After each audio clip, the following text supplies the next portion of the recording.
We're on the ferry going from Aurora to Bayview. What you see in the distance there is a big potash plant. It employs lots of people in this area. And now we're looking up the Pamlico River. This is the body of water we're crossing. I think I've taken you on this little trip before. It's a gorgeous day. Beautiful temperatures, warm sunshine, but not hot. Nice and breezy. I'm on the very front of the ferry.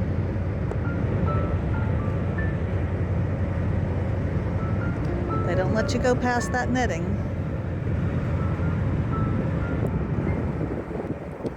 And on this side, we're looking back out to the Sound, out to the Atlantic Ocean, down the Pamlico River.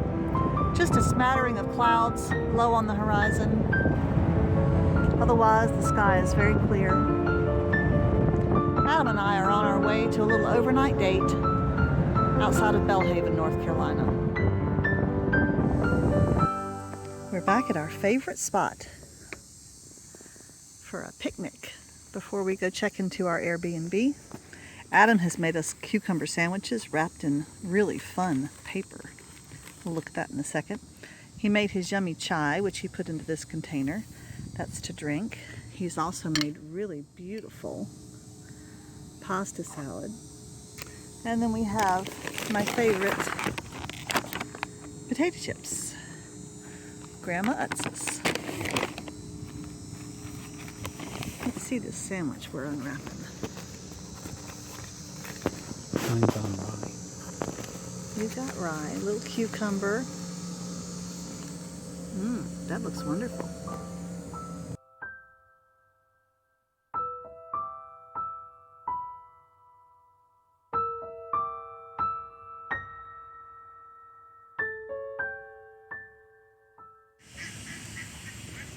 We're going to go down and look at the ducks.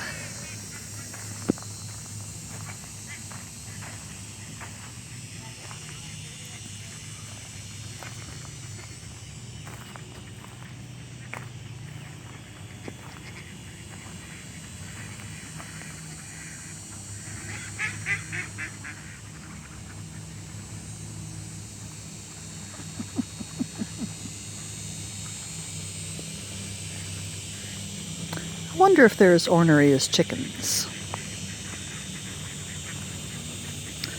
And are they going to all go run and get in the water?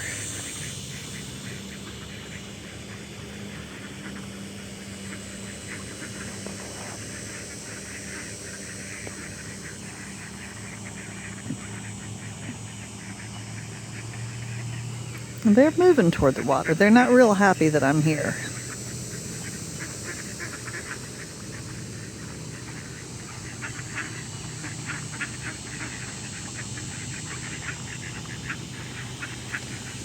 Those two are not getting along at all.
We're back at St. Thomas Church in Bath, and we came out the door. We went inside to find out what time their worship service was tomorrow, and I noticed on both sides, I wonder if this goes all the way around, all these red bricks have graffiti. People have carved their names into this soft brick. Look at this, or their initials.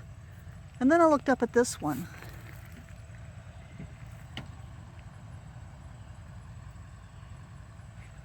Hooligans from 1940. Adam said they didn't have hooligans back in 1940, but clearly we did. People who would carve their initials into the brick, permanent brick of an old church. Isn't that crazy? Wonder if they encourage people to do this. That's bizarre. I kind of don't know what to make of that. Does it continue around this side? Yes, it does a little bit. They must have put a kibosh on it at some point. Wow.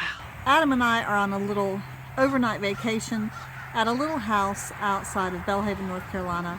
This is just a simple place out in the country. It is on a little highway, so if you hear the cars going by, but it's really not too bad because it's very rural.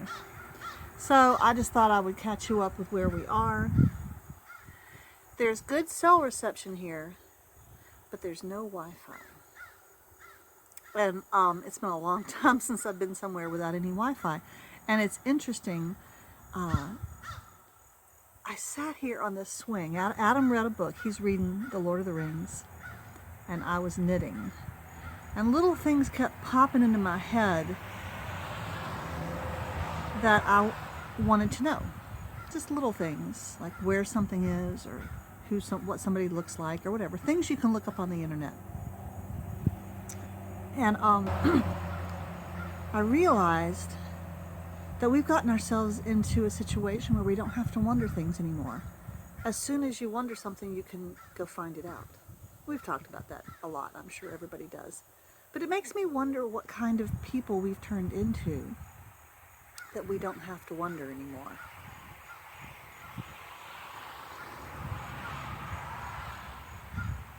We aren't left with uncertainties. We aren't left with unanswered pieces of information. Matter of fact, if you wonder something, you can usually go find 4 or 5 or 10 people that have an answer. So when people say they're confused by how much information there is out there, that's why. You get so many answers to any individual question. Especially the more important it is, the more answers there are. All that to say, I sat there on the swing knitting and realized that I had unanswerable questions in my mind, things I would not be able to satisfy myself on for at least 24 hours. And so I was forced to put them out of my head. I think that's a useful thing to have to do. And I felt the inner springs inside of myself kind of, untwisting and unwinding and settling down. I think it'll be a very relaxing weekend here. And I'm looking forward to remembering what it felt like to live in a world before we had the internet there to answer every single question we had. For inquisitive people, it's really very, I hate to say dangerous, but it's just really obsessive to be able to go satisfy every inquisitive thought you have within seconds of having it. When you're an inquisitive person, I think it's important for all of us to have to sit with our unanswered questions. Just a thought.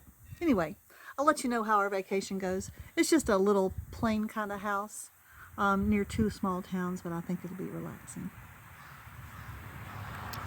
Here's a short video tour of the inside of the house. This is the kitchen, the little laundry area. It's very much like staying in someone else's home with all of its quirks and idiosyncrasies, and it's not a fine home or a large home, but it's perfectly comfortable. We tried to get the cable to work and had no success. There's some very nice squashy furniture. That's a really big chair.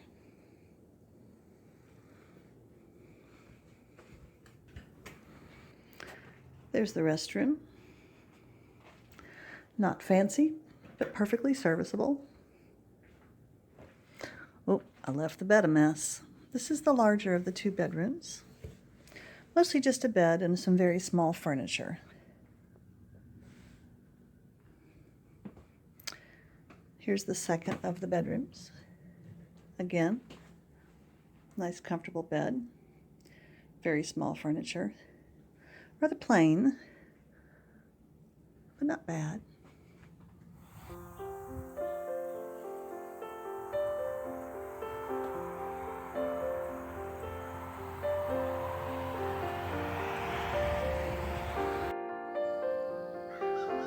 It's very quiet this morning, Sunday morning, and there's fog over the bean field across the road.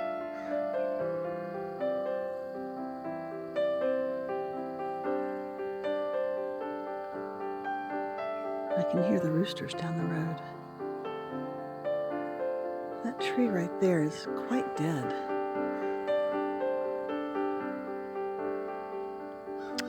Those are soybeans across the road. Beautiful green field. Some of the soybeans are so dry now they've already been harvested. But as you go this way, there's marshland and pine trees.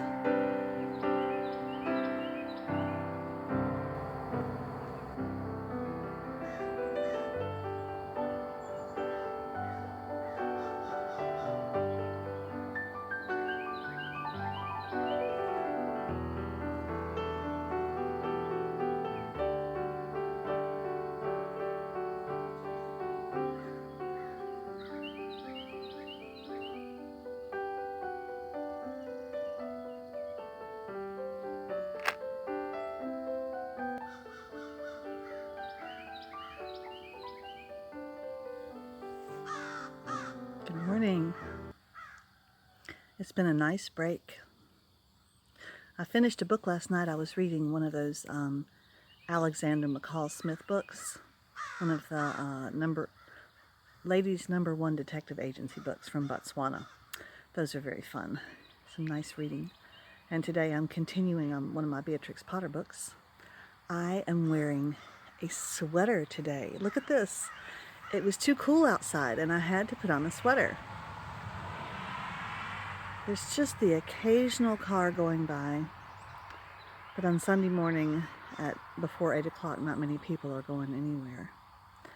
Adam got up this morning and made me some cinnamon rolls just from one of those cans that you pop from the grocery store, nothing fancy. And he brought me coffee in bed. And now I'm having some orange juice. It is so unusual on a Sunday morning for us not to be dashing around getting music ready for a worship service and getting bulletins printed off and all kinds of things that you do for church every Sunday. We haven't had a break from that, a Sunday off from doing worship at our church in a very long time. We've missed for things to do with the family, weddings, births, baptisms, funerals. We've missed for those things, but usually we try to take time off during the week so that we don't have to miss a Sunday and Adam doesn't have to find a substitute and I don't have to find a substitute. It's a lot of work at church to find a substitute just like it is at school. So we just avoid that. But every once in a while you have to have a day off. And I don't know that we've ever done it like this. One time we went to see our daughter at college. She had just come back from being in China for 6 weeks, and Adam had not been able to see her for a long time before she left, and he was determined to welcome her back home and see her when she came back home. This was probably 5 years ago, maybe? And, yeah, more than that. Anyway, whatever. Doesn't matter. Anyway, so we did take a Sunday off that time because that's when we could go see her before she had to start school again. Anyway, it's a lovely morning. Thought I'd show you what we're doing.